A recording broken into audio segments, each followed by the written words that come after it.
I wish there were more hours in the day to do everything I have to do and say everything I have to say. But time doesn't seem to be my friend, staring at me as I approach the bend.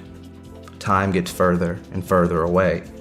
Managing it is a task and a chore that leaves me screaming for more, more, more.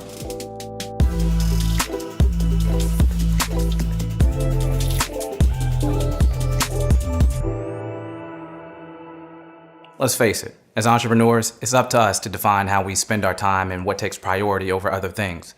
Sometimes our entrepreneurial journey may just be a primary focus. Other times we have full-time jobs, school, families, or other things that compete for our attention.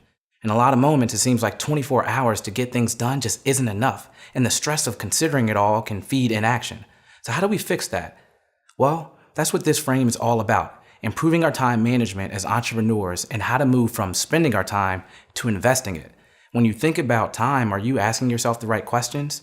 Asking things like, how can I be more productive? How can I improve on my time management from yesterday? Those are great questions, but there are other factors to consider.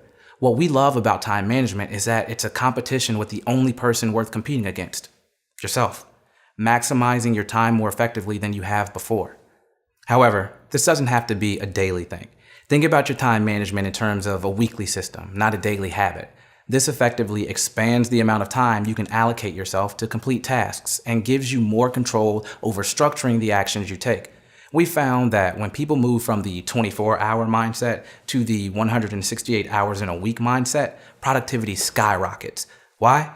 Because you're dividing up your time from a holistic perspective into categories that consider the tasks you need to complete and your mental and emotional health.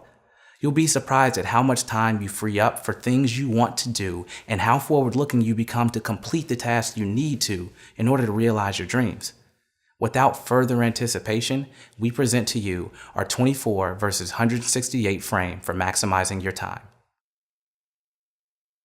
Everything starts with a baseline, the daily and weekly activities you absolutely have to complete, like work, the gym, your daily yoga regimen, etc. Then there's the time that you have to fit potentially everything else in. When this is crunched into 24 hours, it can seem like the world is against you. But here's where things get interesting. We'll start segmenting your life into 7 categories.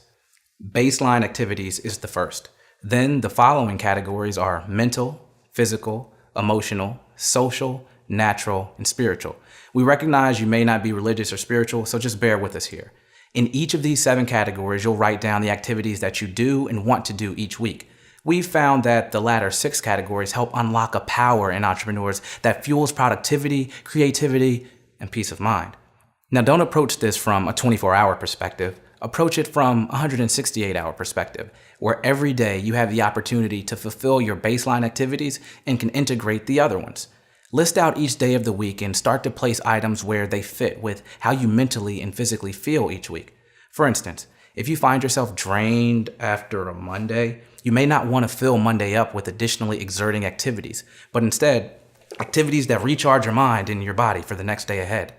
This method of designing your time management is a self-reinforcing model. You begin to develop weekly habits and your days grow increasingly under your control. As you begin to take time to consider the other elements of your life, such as mental health, emotional well-being, and social interactions, you'll begin to craft the life you want under the time constraints you have. You have 7 days of which to start designing how to maximize your time. When we first began this process, our 7-day schedule looked a little light, and that's completely all right. Poet, and I didn't know it. But this will change and adapt over time. That's the power of 168. So, here's to investing your time instead of spending it. If you close out of this video, you'll find a checklist and you can begin framing your future.